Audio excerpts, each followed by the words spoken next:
Você deve ter visto meu vídeo sobre o bebê de Pomerode. Muita gente veio reclamar falando, é a cultura deles, eles são alemães. Então vamos conversar um pouquinho sobre essa cultura e como que ela se estabeleceu no Brasil. Tudo começa em 1850, quando foi decretada a Lei de Terras, que impedia que terras públicas fossem ocupadas de forma gratuita. Você não podia chegar lá, numa terra que não está sendo usada, ocupar, estabelecer sua casa. Todas as terras deveriam ser compradas, ou seja, você está excluindo os negros recém-libertos e as populações indígenas, porque elas eram automaticamente excluídas do sistema econômico. Mas já para os imigrantes europeus, a coisa foi bem diferente. Pomerode foi fundado em 1863 como uma extensão da colônia de Blumenau. Muitas terras foram doadas aos colonos. E as que foram compradas foram assim parceladas, com descontos, sabe, perder de vista. E não só isso, tá? O Império financiou navios para irem até a Europa buscar italianos, alemães, entre outras nacionalidades, para vir se estabelecer no Brasil. Teve isenção de impostos para aqueles imigrantes que resolveram se estabelecer no Brasil, o governo construiu infraestrutura e deu até insumos, até gado os caras distribuíram para os imigrantes alemães e italianos, principalmente, se estabelecerem aqui no Brasil nas suas colônias. Enquanto isso, quilombos na Serra Catarinense, por exemplo, eram atacados,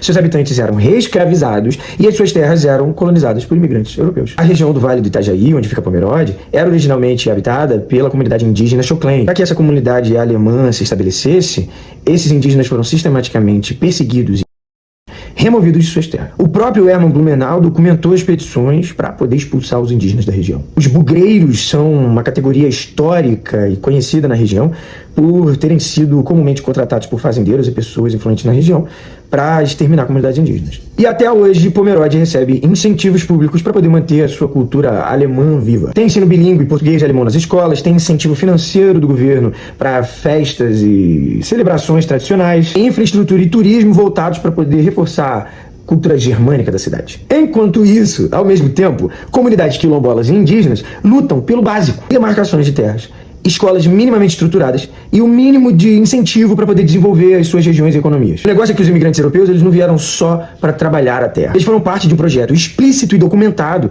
de embranquecimento da população brasileira, porque a abolição da escravatura já estava no horizonte. Cidades como Pomerode, Blumenau e outras colônias alemãs e italianas, entre outras nacionalidades europeias, foram peças fundamentais para esse plano e mostram seus efeitos até hoje. Tá, mas e aí, o que a gente faz com isso? Os habitantes de Pomerode hoje não têm culpa do que aconteceu no passado, mas isso não significa que a gente tem que ignorar o débito histórico que ainda está em aberto. Se os imigrantes receberam terras, incentivos e infraestrutura, por que a gente não pode exigir o mesmo para as comunidades quilombolas e indígenas que tentam se estabelecer hoje? A solução não é tirar a Pomerode dos alemães, mas sim, por exemplo, fazer com que a cidade, com, por exemplo, recursos do turismo, financie a reconstrução de uma comunidade Xoklen, com infraestrutura moderna, industrialização, oportunidades de emprego, escolas estruturadas que ensinem português e Xoklen, e não só Pomerode. Todas as cidades que se ergueram sobre expulsão de comunidades indígenas, quilombos, comunidades caiçaras, comunidades ribeirinhas, precisam fazer essa reparação histórica também. E os governos têm que garantir segurança para os direitos dessas pessoas, segurança para as terras dessas pessoas